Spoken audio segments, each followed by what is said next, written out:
ಹೊರದೇಶದಿಂದ ಬರೋ ದುಡ್ಡಿಗೆ ಇಂಡಿಯಾದಲ್ಲಿ ಈಗ ಕಂಟ್ರೋಲ್ ಜಾಸ್ತಿ ಆಗ್ತಿದ್ಯಾ? ಏನಿದು FCRA ರೂಲ್ಸ್ ಅನ್ನೋದನ್ನ ಇವತ್ ನಾನು ನಿಮಗೆ ತಿಳಿಸ್ತೀನಿ.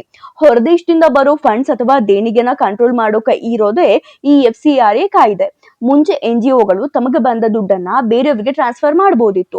ಆದ್ರೆ 2020ರಲ್ಲಿ ಮೋದಿ ಸರ್ಕಾರ ಅದನ್ನ ಬಂದ್ ಮಾಡ್ತು.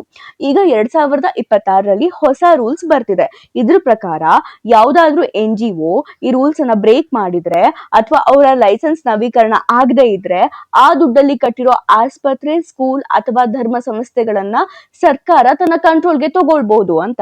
ಇದರಿಂದಲೇ ವಿವಾದ ಶುರುವಾಗಿತ್ತು. ಸರ್ಕಾರ ತನಗೆ ಬೇಕಾದವರಿಗೆ ಮಾತ್ರ ದುಡ್ಡು ತಗೊಳ್ಳೋಕೆ ಬಿಟ್ಟು ಬೇರೆಯವರ ಸಂಸ್ಥೆಗಳನ್ನ ಕಬಳಿಸ್ತಿದೆ ಅಂತ ವಿರೋಧ ಪಕ್ಷಗಳು ಹೇಳ್ತಿವೆ. ಆದ್ರೆ ದೇಶದ ಭದ್ರತೆಗೋಸ್ಕರ ಇದು ಬೇಕೇ ಬೇಕು ಅನ್ನೋದು ಸರ್ಕಾರದ ವಾದ. ಇದ್ರ ಪ್ಲಸ್ ಏನು ಅಂದ್ರೆ ವಿದೇಶಿ ದುಡ್ಡನ್ನ ಬಳಸ್ಕೊಂಡು ಭಾರತ ಸರ್ಕಾರವನ್ನ ಅಸ್ಥಿರಗೊಳಿಸೋದು ಅಥವಾ ದೇಶ ವಿರೋಧಿ ಪ್ರತಿಭಟನೆಗಳಿಗೆ ಫಂಡ್ ಮಾಡೋದನ್ನ ತಡಿಬಹುದು. ಅಂದ್ರೆ ದೇಶದ ಭದ್ರತೆಗೆ ಇದು ತುಂಬಾನೇ ಮುಖ್ಯ ಅಂತ. ಹಾಗೆ ಇದ್ರ ನೆಗೆಟಿವ್ ಪಾಯಿಂಟ್ ಏನು ಅಂದ್ರೆ ಸರ್ಕಾರ ತನಗೆ ಇಷ್ಟವಿಲ್ಲದ ಸಂಸ್ಥೆಗಳ ಲೈಸೆನ್ಸ್ ಅನ್ನ ನವೀಕರಣ ಮಾಡದೆ ಪೀಡಿಸಬಹುದು. ಅಷ್ಟೇ ಅಲ್ಲದೆ ಆ ದುಡ್ಡಲ್ಲಿ ಕಟ್ಟಿರೋ ಆಸ್ಪತ್ರೆ, ಸ್ಕೂಲ್ಗಳನ್ನ ಸರ್ಕಾರ ವಶಪಡಿಸಿಕೊಳ್ಳೋಕೆ ಈ ಹೊಸ ರೂಲ್ಸ್ ದಾರಿ ಮಾಡಿಕೊಡುತ್ತೆ ಅನ್ನೋದು ವಿರೋಧ ಪಕ್ಷಗಳ ವಾದ.